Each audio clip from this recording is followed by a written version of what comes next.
Okay, welcome to showcase number 93. We got an exciting one today. I think we have plenty of stuff. We're starting to get into the groove of the week-long preparation for the showcase, which means I have plenty of time to work this stuff out. Two new spells. Technically, one of them isn't really new, and the other sort of existed. It didn't really do anything, but it existed. That's all changed now, so those are plenty new, plenty exciting and everything, all that good stuff. We also have some new admin commands. All of the new admin commands are stuff I've done in the past probably 2 or 3 days, so that's enjoyable, I guess. I made hair no longer just client side, so you can see other people's hair. That's always cool. And we're working on some fixes with that, as well as I believe finally we have a cool system. Originally I was going to go with something a little bit more boring, a little bit more mundane, but I decided to quote-unquote spoil you guys. Not really, I just think it's more exciting. I devised a system to convert images to particle positions, which means I can, to give you a brief example, like take a transmutation circle out of FMA or Gallifreyan from Doctor Who or those kinds of runic symbols and convert them into actual particle positions in the game. Meaning I can make them appear in game if you, say, cast a spell that makes a giant runic field appear on the screen or something like that, right? All really cool stuff in my opinion. Really excited about all that stuff as well, honestly. It's, in my opinion, one of the coolest things we've done in a long time, even if it isn't super critical to launch, but whatever the case, I also go over a little bit stuff that's coming up in my life at the end of the video. I am going away for about 2 weeks, and that's not really going to interrupt too much. It's going to cause one of the showcases to be late by 2 days, I think, but that's not that big of a deal. It'll still get there on time and all that stuff, so don't worry too much about that. Just felt like I should let you guys know. And if you want more info, feel free to skip to the end. Otherwise, though, I think you'll enjoy today's episode. I feel like this is probably one of the more content-packed ones we've had in a couple showcases, a couple weeks, outside of the ones that literally have new art, obviously. But yeah, so I hope you guys enjoy. And I apologize for the delay on this one. Lightworks almost crashed my PC trying to edit. But whatever the case, enjoy, and I'll see you at the end. Bye. So for this portion of the showcase, we're going to be taking a look at 2 different spells. The first is Vaporous Magic, which is the 3rd spell in Steam, so we're finishing out the Steam tree, and then we're going to be taking a look at the revamped Zenith of Speed. And Zenith of Speed is one of the lightning spells, the 2nd lightning spell out of 2 that exist currently, and it was a little bit lackluster before, so I would say I improved it and made it look a little bit cooler too. So we'll be taking a look at that second. First of all is Vaporous Magic, and you can see I've already toggled it on. It's a toggle spell, for the record. Down here, and you can read the description real quick. It's relatively simple sounding. It's not too crazy, but the whole idea is that when you cast fire or water projectiles and they land and quote-unquote die, so when they expire on an enemy, it summons a steam cloud. So when you say, I'll do this pretty quick with, let's say 6, which should be Blazing Barrage. Yep. So it spawns a steam cloud, right? And you might say, well, that seems kind of pointless, right? And you're not wrong. 35 damage, because of his resistances there, isn't that great? And you're not wrong. Again, that's not so fantastic, especially when you aren't scaling with anything, right? So I'll do a quick reminder, rebrief on what Steam does, and I think that might enlighten you a little bit as to the purpose of this, and I'll go through the more broken applications of this in the future. So first of all, we have Scalding Fog. You probably remember this one, maybe you don't. It's just 14 steam clouds in a ring. They do the same amount of damage, it's like 50 or something like that. It's very low. If I hit Divergent Mist, you can see a couple of them were about to expire, and I saved them, quote-unquote saved them, by refreshing their duration with Divergent Mist. In addition, it might have been a little bit hard to see, it also produces a new one for each hit. So you can double all nearby steam clouds, as well as refresh existing steam clouds duration. So in case you aren't very game design inclined, what that means is essentially that this is a tree devoted to cluttering up the battlefield, right? And the way that Vaporous Magic plays into this is pretty easy to show off, to be honest. I'm going to go ahead and hit Cavitation, and you'll see very clearly, very soon. So the bubbles obviously aren't super great at hitting him when he's standing still, but I can then double that, and then as soon as my GCD is up, I can spawn more clouds. The reason I did that first, double them first, is because I wanted to save the initial ones, because they were probably going to expire before I got up the 3rd spell, but whatever the case, you probably see this imagery, right? It's relatively straightforward. I think it's really cool though, and the fact that we don't lose a ton of performance to projectile counts allows us to do this. They're all projectiles considered projectiles, even though they're kind of lingering, meandering AoEs. So whatever the case, that's that, Vaporous Magic. I'm going to leave it toggled on because it's not going to affect Zenith of Speed. Zenith of Speed is exclusively lightning. However, I hope you guys enjoyed that. Feel free to let me know what you think. For right now, we're going to move on to Zenith with Speed, like I said. And that should be number 7 on my keyboard. So Zenith with Speed is, in my opinion, a lot cooler than it was. I don't know if I'm finished with it, but for right now, I think it's much more significant, I guess. Previously, if you don't remember, probably don't. I didn't show it off very extensively, especially because I didn't really consider it finished, to be honest. It was just a couple dashes, basically. It allowed you to dash in a couple directions, blah, blah, blah. Not super fancy, nothing too crazy. And I'll show you what it does now by standing back a little bit. And that was not the right spell. That was Bubble Bubble. Here we go. So you can see it does a couple things here. And it has a really long cooldown, so I'm going to take my time explaining so I can show you guys close up next time. Zenith with Speed, previously, the whole idea was that you get up close to your opponent, and then it would allow you to dash multiple times in quick succession. So you could dash using your space dash, as well as the dashes of the spell itself, to go over and over and over and on your opponent, and it would do damage, right? So now it has a couple applications. The first application is distance closing. So the further away you are, the closer it gets you to the opponent. So if you're really far away, it will scale to that and allow you to zip up real close to them. I already kind of showed you that though, so I'm going to show you what happens if you're close up, which is it puts multiple points around them. So if I hit that again, you can see that generally speaking, you'll get one crossover, or what I like to call one cross. Essentially, because you're so close, it puts the points around the opponent, and if they're moving at the same time, it's really likely that you're going to cross with them at some point or another. You move very quickly, etc., etc., so it's extremely likely that you are going to cross paths with them and do that damage. If you get really lucky, which I can hopefully, I can only do nothing but hope for the fact that I can get multiple crosses with this next cast, and show you guys what that is. There you go. So there's a chance that if you're really close up, you'll dash multiple times across the opponent. So that's the whole idea. I think that it's pretty easy to understand once you see it in action, so that's obviously why I'm doing this. I hope you guys enjoyed that. I'm going to move on pretty quickly because we have a ton of stuff to show off, but if you have any questions about that, or any of the existing trees, functions, or any of the to-be-announced soon spells, and their functions, or my intentions with them, blah, blah, blah, feel free to ask. Other than that, though, we're going to move on, I think, to hair, something related to hair, as well as some more interesting stuff as well. So, I hope you enjoy. Bye. Okay, so for the next clip, we're going to be showing off a couple things at once, just because they kind of flow together pretty well. The first is hair, because that's relatively simple, and then we're going to be showing off admin tools as well. So, first of all, hair is not set in stone, because obviously when we get a new base, we're going to need to touch up the hair a little bit. It's not going to be too crazy, especially the head, but we'll see when it comes. But for right now, one of the issues was that hair was purely client-side. So, what you're seeing on my screen right now is 2 of my accounts just logged in at the same time. And as you can see, I have hair, right? But previously, you would only be able to see your own hair. That's obviously really stupid. So I fixed that up, and it's the same way now, except the server communicates it between clients. So you know what other people's hairs look like, I guess. As you can see, that's obviously the case over here, and I can click over, and you can see there's a bit of a delay.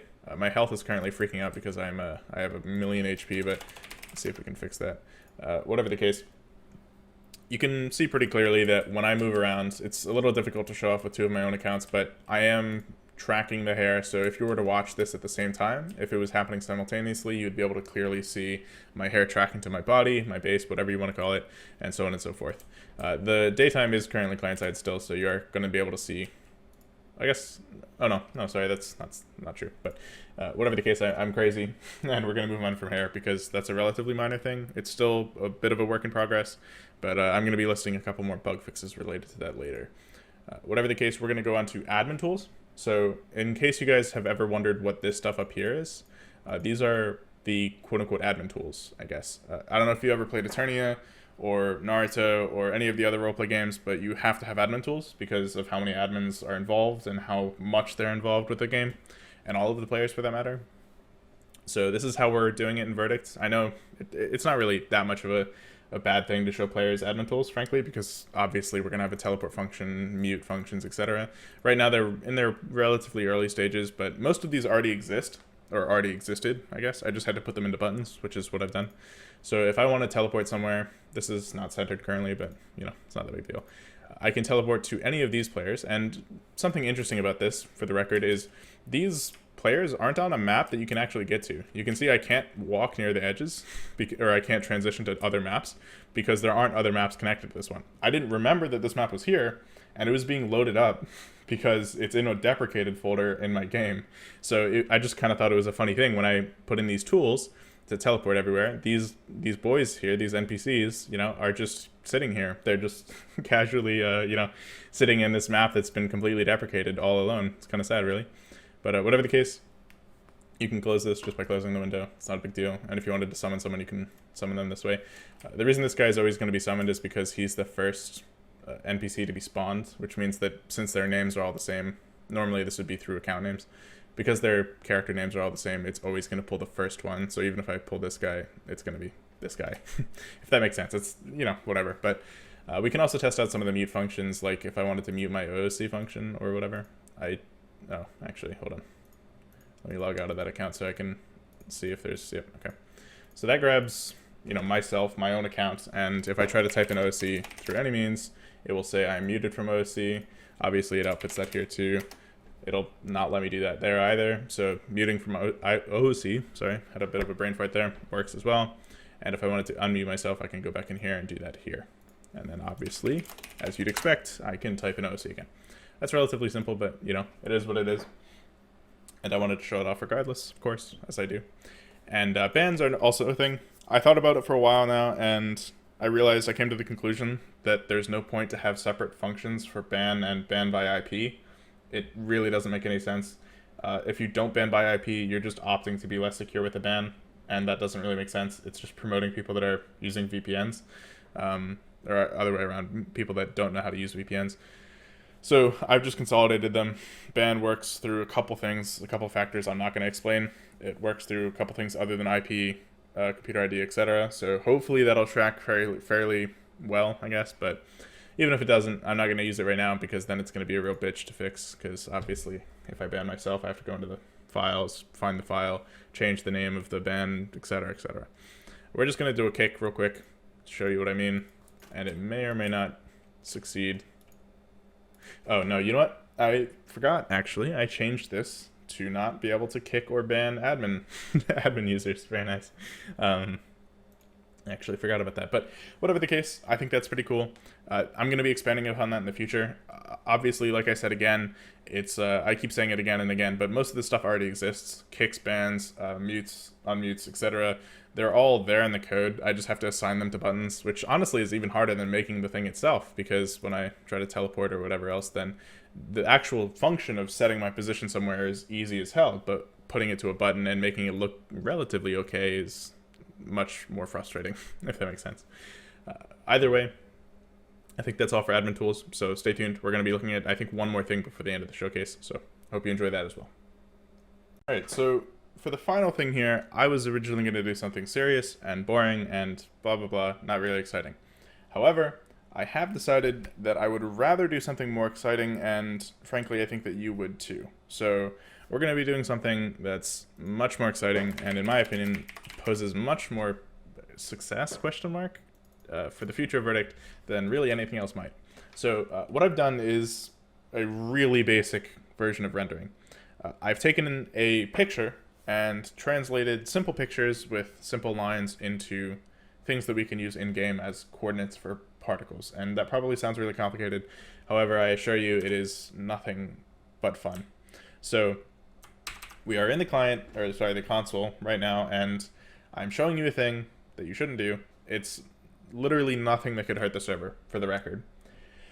It is genuinely not something that you could do to injure anything in the game, other than your own computer. So if eventually this is still in the game and you want to try it, go for it, man. But it will do nothing but crash your game. So don't think that it's going to be something crazy. It's not like a hacker thing. It's literally just, it tanks your FPS. Whatever the case, this is all client-side, like I said, so we're going to take a look and see what this is like. To give you a brief rundown, basically I can take any image from the ones that I've put in the game, and I can set how dense the pixels are, how dense the coordinates are, that is, and then choose which particle to use. So right now we're using the finale part of Geospike, which for the record is just the little spikes that go up and down. It's the visual component of Geospike, and the reason I'm using that is because it looks kind of cool. So we're going to go ahead and hit enter there, and you'll see it instantly dies. Now, you might think that's really dumb, and it kind of is. I'm not going to lie, it's kind of dumb. However, I think the fact that that works at all is really cool. And if you give me 1 second here, I grab this code and I can pull up one of the other images that people love. Here we go. So if we pull up a smaller image, for instance, because a smaller image with a smaller resolution means we can have more density without lagging, we can pull that up and you can see quite clearly it's a little hard to see with this. So we can go with something like, it should be lightning trail instead. And then suddenly this is a little cuter. It tanks your FPS if the particles move currently. That's sort of just a component of how it works.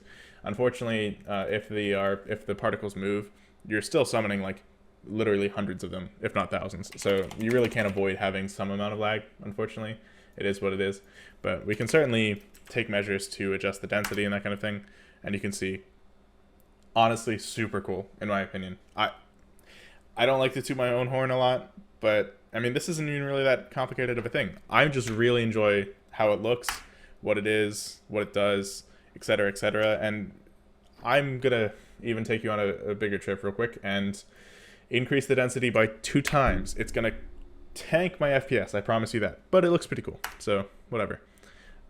That wasn't too bad. Like I said, if they move, which these particles do, and the geospike particles do not, it causes a lot more stress on your own client. So once more, you can happily play with this. I really don't care if you do, but keep in mind it will do nothing but tank your computer and I guess Chrome specifically. So, you know, play at your own risk. It's not going to do any damage to the server, but it could very much do damage to your own setup, whatever.